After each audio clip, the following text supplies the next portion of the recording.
um dos golpes mais dramáticos que um ser humano recebe.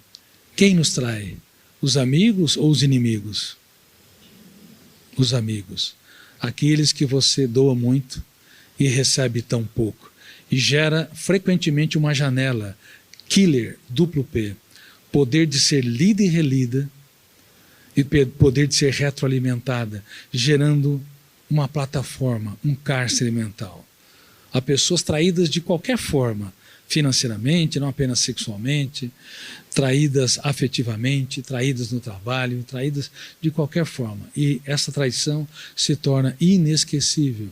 E há pessoas que perderam tudo e não sabiam que tinham bajuladores ao seu lado.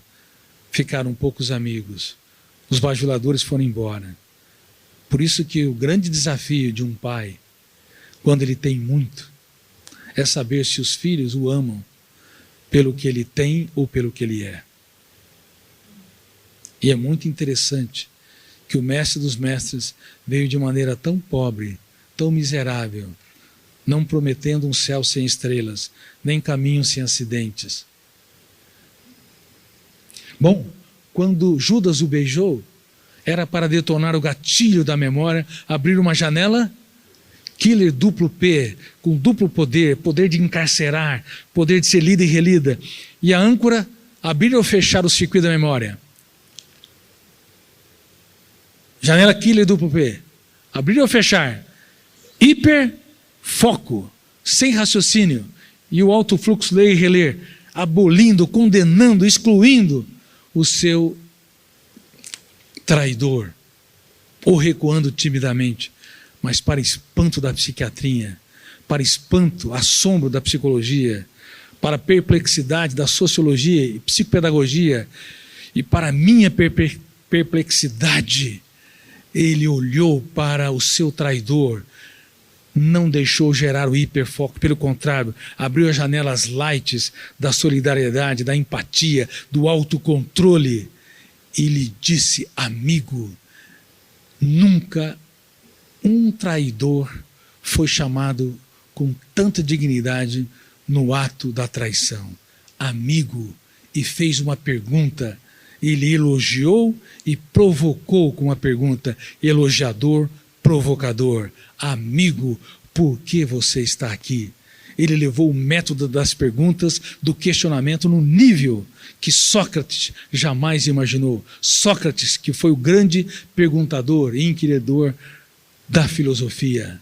Eu me perguntava: que homem é este? Quando o mundo desaba sobre si, ele ainda está ensinando a arte de pensar, a afetividade, a capacidade de um ser humano apostar tudo que tem naqueles que poucos têm. Que homem é este que nunca desiste dos seus alunos, que é comemorado em prosa e versa, nos natais, o homem mais famoso, mas o menos conhecido em sua mente por todas as religiões que falharam em estudá-lo de maneira profunda e inteligente, e as universidades foram tímidas e omissas também em não estudá-lo de maneira profunda nas ferramentas que ele utilizou para formar mentes livres com uma emoção saudável. Judas Iscariotes jamais imaginou que ele poderia ser chamado de amigo e ser provocado a pensar, naquele momento, pelo menos. E ele saiu decepcionado com a sua atitude, porque abriu o leque da sua mente e começou a desenvolver sentimento de culpa e atirou as moedas de prata, 30 moedas de prata, o preço de um escravo. Nunca alguém tão grande foi traído por um preço tão pequeno. Por isso que eu desconfio que, na verdade, ele queria provocar o seu mestre a assumir o trono político, e ele não queria o trono político, ele queria o trono no coração emocional do ser humano. Por isso eu teci essa frase: nunca alguém tão grande se fez tão pequeno para tornar os pequenos grandes. E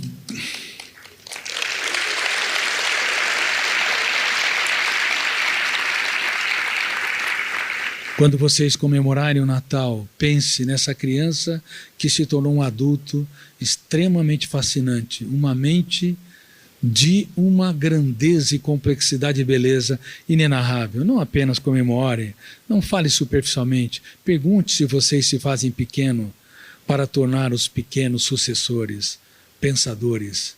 Perguntem se vocês se fazem admiráveis.